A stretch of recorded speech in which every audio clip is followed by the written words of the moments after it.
aujourd'hui, nous souhaitons les 25 ans du cinéma, Oui. de l'image. Vous êtes Je suis le président. président. Pour vous, quels sont les événements les plus importants qui ont marqué le cinéma? Alors, plusieurs étapes importantes. On va dire, bon, d'abord, la deuxième salle. Avant d'avoir une deuxième salle, on a tout simplement été un équipement avec une seule salle de cinéma. Et puis, on en a créé une deuxième. Parce qu'on trouvait que c'était beaucoup plus facile d'avoir ainsi plusieurs publics. Seul le système des bénévoles. Ah bah, les bénévoles, c'est très simple. Ils ont soit le rôle de caissier, soit le rôle de projectionniste.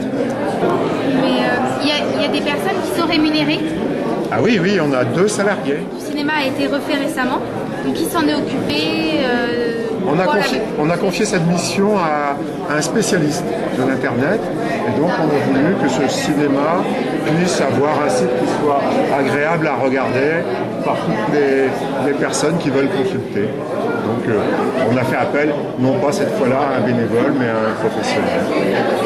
Est-ce que vous avez des idées pour plus tard, des projets ou, Oui, bien sûr, on essaye de faire en sorte que le cinéma soit toujours utilisé par les personnes, malgré le fait qu'il y ait de plus en plus de piratage, par exemple, de plus en plus de propositions de films par des plateformes.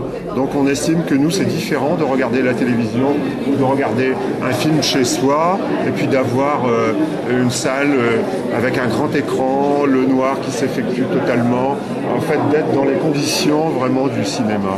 On trouve qu'il y a une différence, donc on va essayer de défendre l'idée de la salle de cinéma par rapport à la télévision.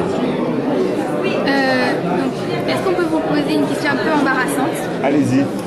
Donc, en tant que jeune, on s'est rendu compte qu'il y a peu de films grand public qui sont proposés dans les programmes. Alors, je sais que notre grosse difficulté, c'est d'équilibrer les choses. Lorsque je vous disais tout à l'heure qu'on avait 3 types de publics, on a nécessité de rendre les choses à peu près équilibrées. Peut-être que, bon, à un certain moment de l'année, le ressenti que tu es en train de décrire est juste. Mais il faut juger sur une année, une programmation.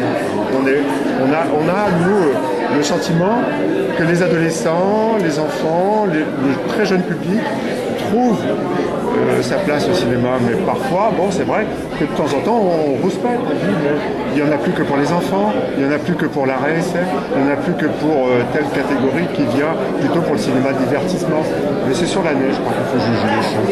D'accord. Donc merci d'avoir répondu à nos questions et bon anniversaire au cinéma. Merci beaucoup. Et bonne continuation à vous tous. Et merci de m'avoir interviewé.